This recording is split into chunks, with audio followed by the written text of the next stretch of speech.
I have always wanted to have a moon garden, and the whole center of this garden is a grass circle, which is in the shape of a full moon, and it's surrounded by plants that were originally either white or night flowering or fragrant or pale, which is the idea of a moon garden, so that they catch the moonlight and reflect it. My husband and I moved down here from Afton. When we moved into this house, this lot, which was an extra lot next to the house, was one flat yard. And I got it into my head that I wanted to start doing some native plant gardening. But I wasn't the gardener, my husband was. He, though, had done a life of construction and could no longer really garden. So gardening was up to me. I got a gardening company to help me build the garden. And we're sitting here under an incredibly beautiful semicircle pergola. I can't really describe to you how they bent the wood, and you can see these pegs are hand-hewn and driven into it. It involved the cooperation of the landscaping company and a woodworking company. And the idea of the pergola was you would sit out here in the night and enjoy the moon passing over the garden. So here's this glorious sky that you're supposed to do that. Unfortunately, I got it a little bit wrong, and there's only about a week in the month when the moon passes over this garden, when the sky is dark enough and we're actually awake. But it is glorious when that does happen. But I think you enjoy this space much more than just when the moon is going over. Yeah, because actually the moon circle is so large that it's hard for it to pick up these and reflect off the flowers. But it is a perfect place to have coffee in the morning, to eat out here with friends.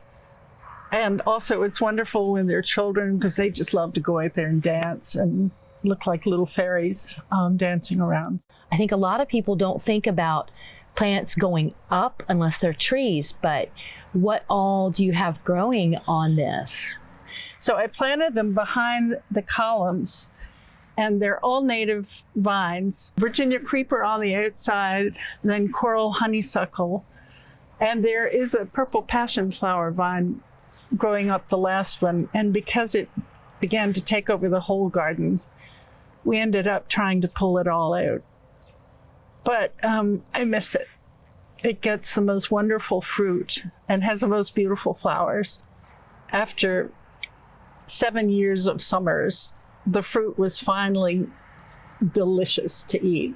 It wasn't just empty seeds inside. It was really wonderful, flavorful fruit. So one of the things that's traditional about a moon garden is fragrance.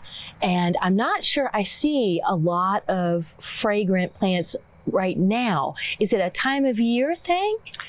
Well, you know, it's difficult to get a lot of native plants that are really fragrant. We have the mountain mints, and they are. And then surrounding this garden, but not actually in it, are a few fragrant trees that flower. Virginia magnolia. Apple tree was fragrant in the spring. That's not native. The sweet pepper bush is fragrant, and the Virginia sweet spire is fragrant. So unless I wanted to bring in a lot of non-native plants, that's one element that's sort of lacking from this moon garden. But you have lots of pollinators. Yes. So really, this is a splendid pollinator garden. And the wonderful thing about this year, as opposed to last year, is that because there's been rain, it has been a year full of flowers, which of course pollinators love. They first started coming with the shrubby St. John's wort, which was covered with bees. And then they moved on to the mountain mints when they started flowering. Now they're in the obedient plant. So they have just been racing through all the plants. Oh, yeah, the milkweeds. There have been mostly bees in this garden. I have lots of native bees. There's dogbane down in the lower field, and that beautiful dogbane beetle. Yes. Is much more beautiful than the Japanese beetle. Saw lots of skippers tonight. So, and this year, unlike last year, or even the year before, I've had plenty of monarchs flying through. And I have pawpaw trees now, but I have yet to see a zebra swallowtail. It may take a few years. Yeah. As we were looking around, though, there's a lot of pollinator plants. You've kept a lot of really great things. Well, there are hundreds of species in this garden, not just forbs, but there are plenty of species of trees and shrubs. But there are a few successful native plants that have really taken over, like the ones right behind us, which have the common name of shale barren asters. And they are so successful, we have actually spent this entire summer trying to replace some of them with worthy competitors so that I don't end up with a monoculture Right. in this garden. And I see you have some mountain mint. Yes. Now, this isn't the original mountain mint. There were 3 plants back up in there.